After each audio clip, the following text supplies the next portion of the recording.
for today. We're going to go over some great college football games. We've got 4 matchups to cover. With me, as always, I've got Nick Parsons coming into the room. Nick, how's it going, man? It's going great, Ali. Thanks again for having me here, as always, and doing the show with you. Looking forward to this one with the professor and breaking down these 4 games. Yes, of course. We've got a professor in town. Dan Kaiser is with us to talk some college football. That is his specialty. What's happening, Dan? Welcome to the show. Oh, thanks a lot. Mate, I've just been partying ever since I found out Michigan State didn't have to play this week. So it's another loss that we avoid. So it's a good weekend. It's all in how you look at it, right? It's all in how you look at it. Perspective is everything. All right. So friends at home, feel free to join in on our chat, ask some questions. We've got 4 great games lined up. We're going to talk some Iowa State, Penn State, K-State's at Iowa State, Indiana, Ohio State, a lot of states happening, and then LSU and Arkansas. No state there. But yeah, guys, leave us your comments. Let us know that you're around, and we'll get this party started. How about that? Actually, LSU is a state. Louisiana State. Oh, yeah. Louisiana State. Yeah. Fair. Okay, you got me, Dan. That's why you're the professor, right? That's why they pay you the big bucks. Okay, so we are going to start off with Iowa at Penn State. I'm an Iowa fan, so I'm a little bit biased here for basketball purposes, not college football. But Hawkeyes are 2-2. They're 1-1 on the road, and they're coming off that big road win against Minnesota, 35-7. That makes it 2 wins in a row. I've been really impressed with their defense this year. Penn State's 0-4. That's 0-2 at home. They lost to some tough competition in the beginning of the series. They played Indiana and Ohio State, but then continued to falter against Maryland. And then, of course, last week lost to Nebraska 30-23. So now we've got them. Iowa's the favorite on the road, -3. The total is 47. So what can you tell me about this one, Dan? Yeah, this is a kind of an interesting game for me. As you said, Iowa started out the season looking bad. And, they lost their first 2 games. They come back. Their offense has looked good the last 2 weeks. What can you say about Penn State? I mean, they've run into a couple problems. They've lost their starting running back. They lost their best defensive player opted out. So, they've been kind of a train wreck this season. That will happen. That will happen when you lose your dudes. I mean, they went 10-2 last year, the Nittany Lions. They've never gone 0-5 ever to open a season in over 100 years of playing football. The Lions haven't been great, but they also haven't been terrible. I mean, they haven't lost a game yet by more than 20 points. And as you said, they faced some really stiff competition against some of the nation's best at the beginning. And the dual quarterback system of Will Levis and Sean Clifford, it's been decent. The Hawkeyes, they have the big win there last week. But yeah, no, I think I'm leaning towards the Nittany Lions here. I don't think they're going to go winless this year. And so I think that their effort is going to be there this weekend, unless you guys can talk me off of that. What were you thinking, Ali? I like Iowa here. I mean, I did a free pick with Tim Michael last night, and he really liked Penn State, and it was kind of the same thing you said. He doesn't see them losing 5 in a row. They're the more motivated team here. They're getting points at home. So I get that, and that's why I like to preface with I'm an Iowa fan, but that Iowa defense is only allowing an average of 15 points a game. So I lean towards Iowa here. I just do. But, in my head, I would think that Iowa would be getting more. So maybe I'm on the wrong side of it because I would think Iowa would at least be getting 3. What did that open at? I'm sure it got bet down. I feel like it did. It was 2.5. And yeah, is Penn State, I think, 3 right now. Getting 3 points. So it's going the other way then. Yeah. Okay. I liked Iowa. Okay, and Dan, I think if you were to play a total, what would you look at in that one?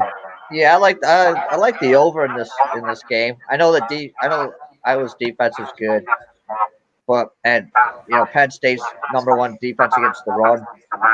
I just think Clifford has been turning the ball over, so I think you could get some short fields. And Ellie, the one thing about the motivation, it's 2020. And I just no, yes, I think you can't look at I think it's just a totally different thing. And you see teams that are doing bad, and players are opting out for COVID reasons, even though it's halfway through the season. Yeah. And I just think maybe some of these teams, if they're down on for like Penn State, what else do they have to play for? So maybe they start just mailing it in. I don't know. I just think aside, I do have a pick on the side up at picks and parlays. So I'm going to take the over in this one and hope. And even with that Iowa defense, we're going over. Yeah. I was back and forth on this, so I'm not disagreeing with you. I've just been back and forth on this in my head so much. Well, what do you in the chat think? Over or under, chat? Let us know.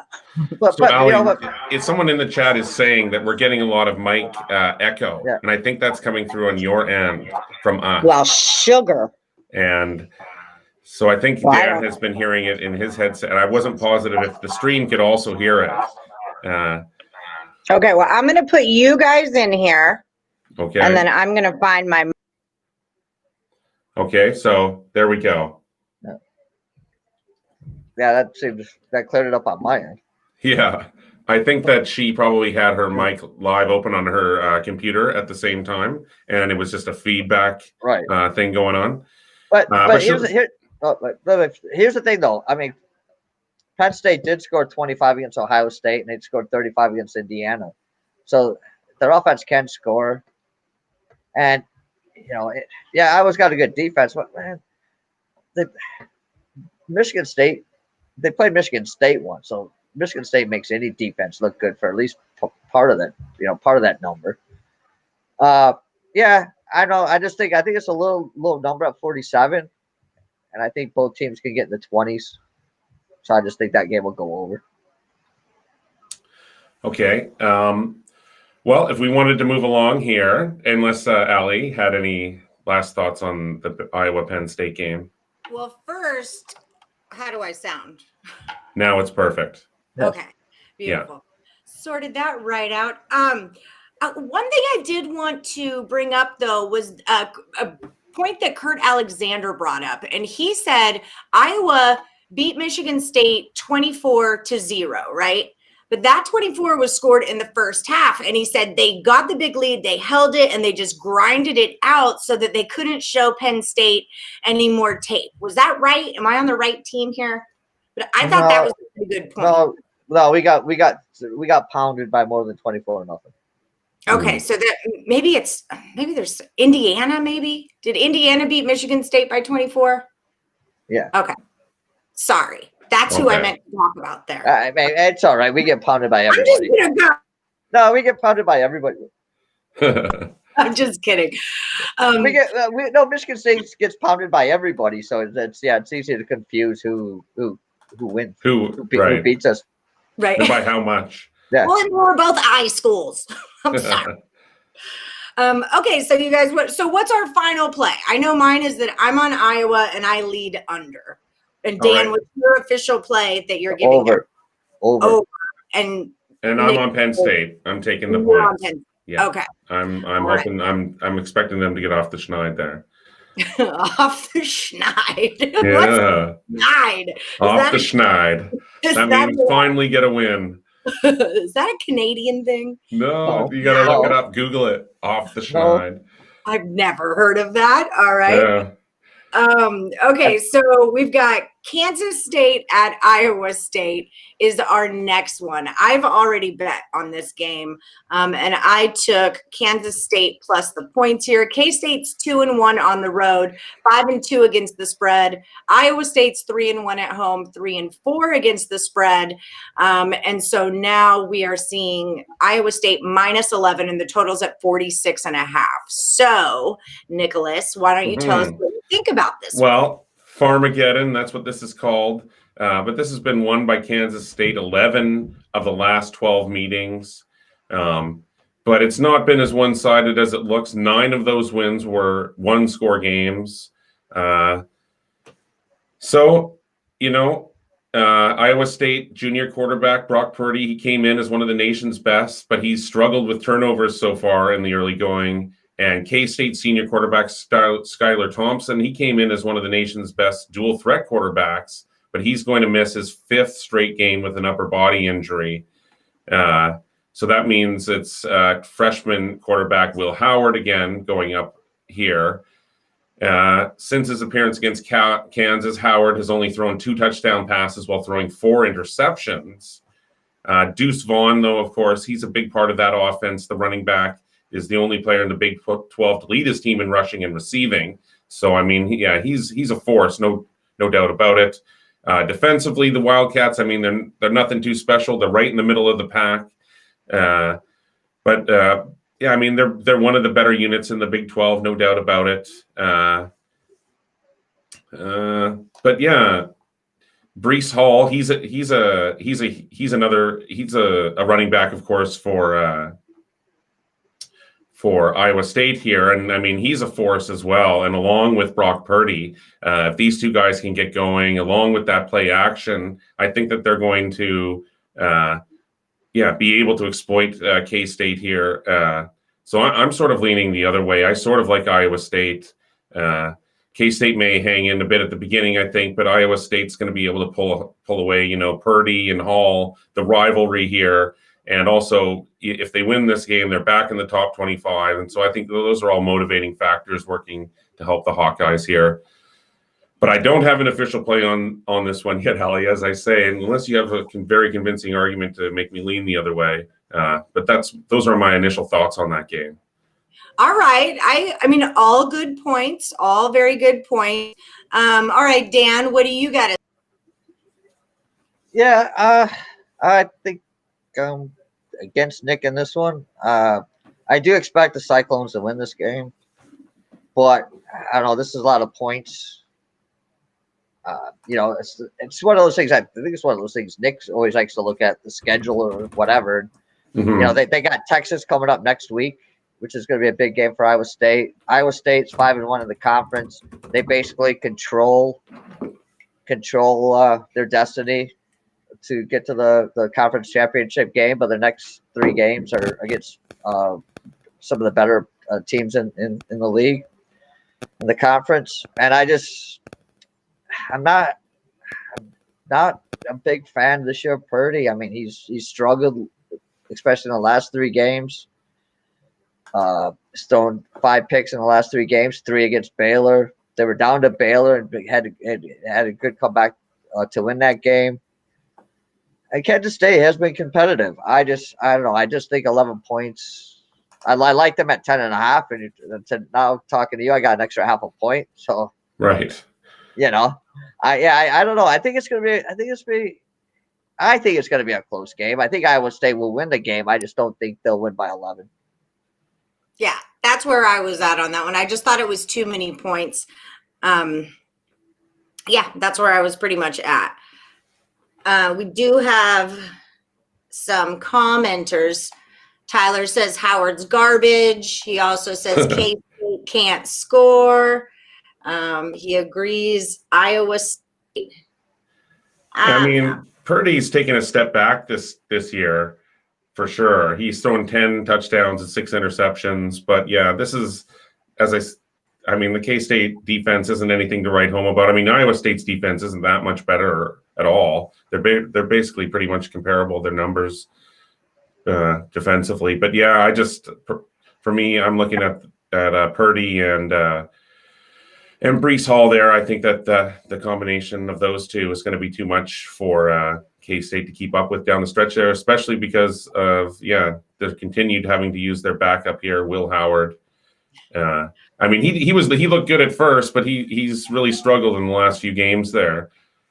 So I think that trend's going to continue personally. Rain says, I have lived and died so many times this season by a half point. Go K-State. Half points matter, man. They freaking matter. On those key numbers, no doubt about it. Absolutely. They really do. Well, Elliot says, I love Ohio State and Cincinnati to cover. That's actually our next game that we were going to talk about was Indiana at OSU. There's another one I've already bet. OSU's a huge favorite here, minus 20.5. Total is 66.5. I took the points with Indiana. That was just the way that I thought I had to do it. I kind of like that as well, Ellie. Actually, I personally kind of like Indiana. I mean, they're 3-0. The Buckeyes and the Hoosiers are 4-0. Indiana is coming off the 24-0 road win over Michigan State last week. Ohio State, it didn't play last Saturday because the Maryland game, it got canceled there due to the COVID issues. The Buckeyes did defeat Rutgers previous to that, 49-27 as a 37.5 point favorite. So, I mean, Indiana, it's been better than advertised this year.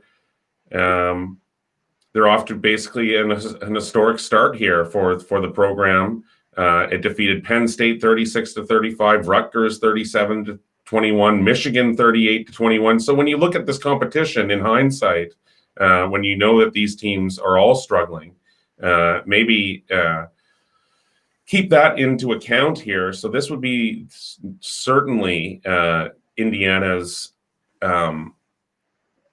toughest competition, no doubt about it. I mean, it averages 33.8 points per game. That's fifth in the Big Ten. Penix Jr., he's the only Hoosier who's attempted to pass this year. He's completed 60.7% of his passes. He has 9 touchdowns and 3 interceptions.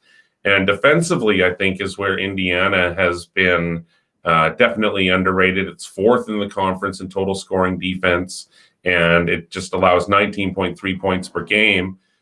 But, Dan, when you look at Ohio State, do you think they have what it takes there to pull away and cover this large spread? Well, do I think they have it? Yeah. Do I think they will? I'm going to say no.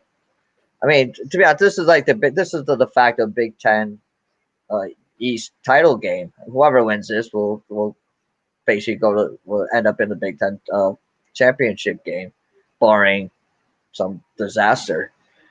You look at, if any other year, if you looked at, Indiana, you say, oh, they beat Penn State, they beat Michigan, they beat Michigan State.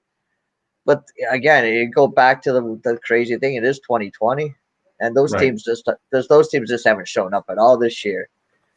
I like Tom Allen. I think he's doing a great job at Indiana. I mean, Michael Penix Jr. is a great quarterback, but he has a problem with turning the ball over. And, he threw 2 picks against Michigan State. He was just lucky that Michigan State can't do anything on offense to take advantage of it. The Buckeyes will be able to take advantage of it. Right. I think it'll come down to, Ohio State's coming off a bye week. Fields hasn't thrown an interception yet this year. He's going against a good defense. He hasn't seen a defense like this. So it's been two weeks, and one extra week, in fact, because of the skipped week. So they had their bye week, and then this last game that was canceled there. So, I mean, they're averaging 46.3 points per game. But when you think about Ohio State, you always sort of think about their defense. I mean, they have a really good defense still, but it is behind Indiana there. It's 5th in the Big Ten. It's allowing 23 points per game. So, Well, go ahead. I'm finished there. I'm just sort of. I think. Well, to me, it's going to come down to Penix Jr. If he turns the ball over, it's very good chance they get blown out.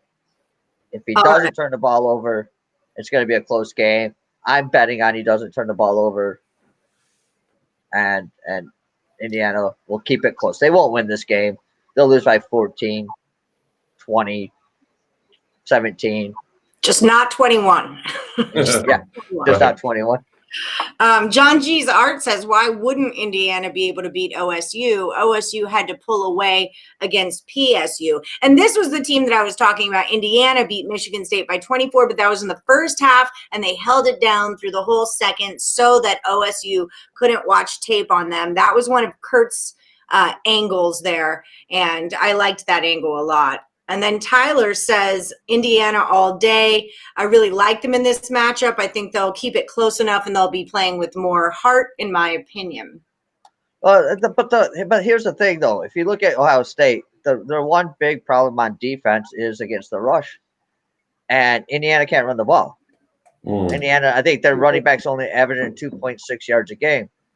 So, and they haven't played stellar. They haven't played stellar defenses. Right. So, Right. I mean, the one thing you would think they'd have an advantage at they can't do. So, you know, I just As you said, it comes down to Penix Jr. then. right. Yeah. Okay, so official plays. You guys know I already took Indiana plus the points. Dan, what's your official? Indiana plus the points. And Nick? I am also on Indiana. All right. We got a little consensus going, and we got a crap ton of points. Who don't like that? I love that. You laugh every time I say crap ton of points. And if it's like any other Ohio State game, it could be 35-0 at half. Yeah. So, Fair enough. I don't think Indiana wins. I'm not saying Indiana upsets them. I don't feel that. And I absolutely believe that Ohio State could cover. So, I mean, don't get me wrong. I'm not like, right. It's not your strongest play of the weekend or anything. Yeah, but it's up there. I mean, it's a lot of points. It's a lot of points. It is. Elliot says he's all over Liberty for that plus money, honey. Get it. Okay, last one. This is one that I'm all over with some plus money. We're talking LSU at Arkansas. I already took Arkansas, and I took them on the money line because that's how I roll. Actually, it was part of a free pick that Sean Higgs gave to me. So we have LSU minus 2.5, total 63.5. I like this Arkansas team. I liked Felipe Franks when he was at Florida, and I love the game against Florida. I really wanted to bet it because I was like hoping for some revenge factor, but like the smarter side of me knows how good that Florida is and like maybe back off that. But I don't feel like LSU is LSU. I know that they're not, so I'm going to go Razorbacks. Same. I like Arkansas in the points. Of course, LSU is going to struggle here with quarterback Miles Brennan expected to miss the rest of the season with injury. Arkansas is coming off that 63-35 loss to Florida. But yeah, I think LSU is going to have to go to backup quarterback TJ Finley. But the Tigers, they also lost tight end Aaron Moffitt for the rest of the season. And cornerback Lloyd Cole also has a foot injury. So, they already had they were dealing with such a big turnover from last year's championship team. They also had different COVID issues and now major injuries here. So, I like Arkansas. I like Felipe Franks, too. He has 16 touchdowns and just 3 interceptions. And Arkansas is also 4-0 against the spread. Its last 4 at home. They're 8-1 against the spread. Their last 9 overall. So this is a team that has been covering for a while. This is a game that it would love to win. Obviously, would love to beat the defending national champs. I'm gonna grab the points here. I think this is a great situational play. What about you, Dan? Yeah, I will have a play up on picks and parlays on the side on this one, so Okay. I can't give you too much on that. Right. But my pick, I kind of agree with you, but again, LSU's offense is still 13th in the nation in passing, 29th in scoring. So yeah, they have dropped off from last year, but who wouldn't? As you said, yeah, Brennan Zeller, but TJ Finley. I mean, he looked great against South Carolina. He looked like crap against Auburn. I don't think Auburn's defense is as good as Arkansas's defense is as good as Auburn. So who knows what's going to happen there if he plays like he did in his first game. I'm just looking at this game at the total side, and this game they scored 76 points a year ago. I just don't see it being that high scoring. I mean, as you say, with Finley, he could struggle at quarterback. That'll keep their scoring down. Arkansas likes to run the ball. I think that'll shorten the game. And,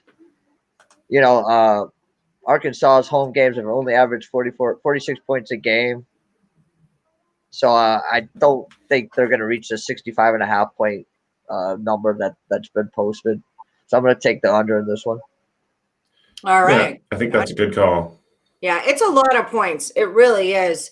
And another game with a lot of points that they're talking about in the chat is the Cincy and UCF game.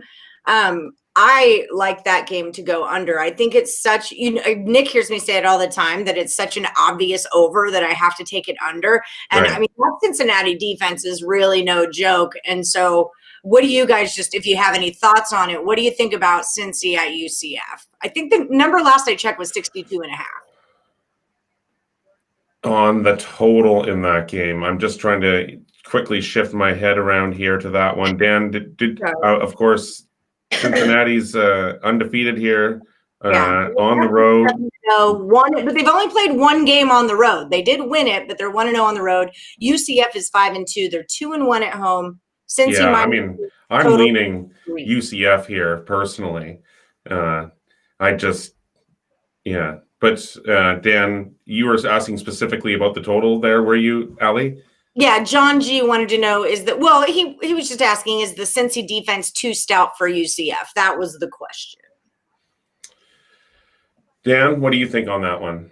If I was gonna pick one, I'd take the over. I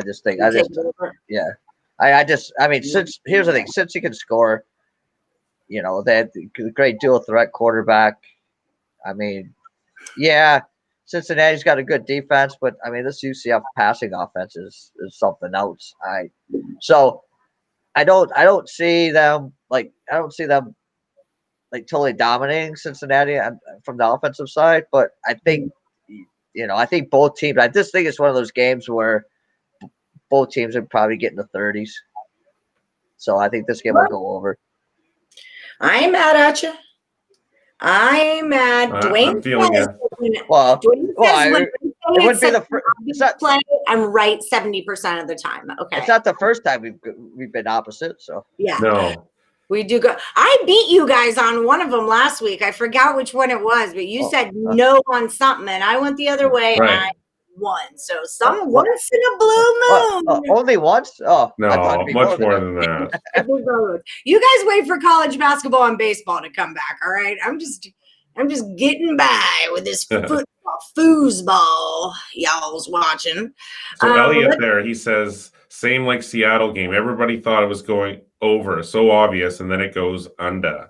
And I was on that under last night. I was too. I had it 55.5. I actually in-played it at, I think it was a worse number than it opened at. But wow. I was like, yeah, I don't care. Nice work. Yeah, that was not a bad bet at all. So Elliot also says he put 300 on the Purdue money line for tonight. I'm on Purdue. I got him at -2 instead of -3, which actually kind of scared me, but I just went with it. Sometimes you just have to go with things. Do you guys have any thoughts on Purdue? Is it Minnesota? That's who they're playing, right? Yeah. I wish like the Gophers. Like, I love PJ Fleck. I want to row the boat. Let's row the boat, but there's no boat rowing. No, I mean, no, I like PJ Fleck. Obviously, he's a Western Michigan. He was Western Michigan's coach, which I cashed on them last Wednesday. Everybody told me don't bet on Western Michigan. Thank you. Right. You heard it here first. Okay. Man, that one went over. That game ever go over? Holy smokes. I bet it over and I bet Western Michigan. So okay, sorry, Dan, go ahead. No. I like PJ. I I do have a play. Unfortunately, I do have a play on. I do have thoughts on this game, but they're up on picks and parlays right now. So. All right, and you All can right. find those premium at picksandparlays.net. Use the promo code DOG and save yourself 15% at checkout. There you Nice.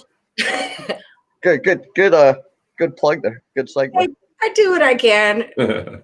I do what I can. Okay, just looking through to see if there's anything we missed from you guys. Thank everyone for joining us. Indiana, Thanks, guys. the second half, just like Ohio State let Rutgers do. So maybe Indiana first half is a good bet too. Elliot V says Ohio covers. Well, you're dead to me, Elliot. No, I'm just kidding. I love Elliot. Okay, guys. Well, anything else? Dwayne's on Purdue -1. Well, just that tomorrow you guys are going to be doing the new format of Total Chaos, right? Yes, Total Chaos. The new version starts tomorrow. So I'm going to host Sean Higgs and Kurt Alexander, the Total Domination. Kurt Alexander is going to take on Sean Higgs. They're going to go head to head. Whoever wins gets to come back the next week. Whoever loses is going to get replaced by Nick Parsons. And he's going to come in. We're going to do the whole thing over again. So Winner stands. I thought it'd be a good opportunity for our viewers, our Picks and Parlays crew to get to know some of you handicappers more personally, and it just makes it more competitive, and that's what I like. Yeah, it'll be great. And maybe, we get Dan, or there's lots of other handicappers, obviously, at Picks and Parlays that will be now getting involved in this, and so that's going to be a lot of fun. Yes. The other thing is Kurt Alexander and I, in about 30 minutes or so here, he's going to come on. We'll do another quick live show. He's going to run through first half totals. I think he's got 5 college football and 5 NFL. He's going to give you his first half play on those games. So if you guys are around 4, 5, 6, 7 Eastern, hop back on here and see what Kurt has to say about all of that. So, and I think he's going over some round robin information also. So yeah. Don't forget to like, to subscribe, ring that bell for notifications, and stay, because we've got a lot of more free fun picks and predictions coming your way from Picks and Parlays. Thanks, guys, for joining.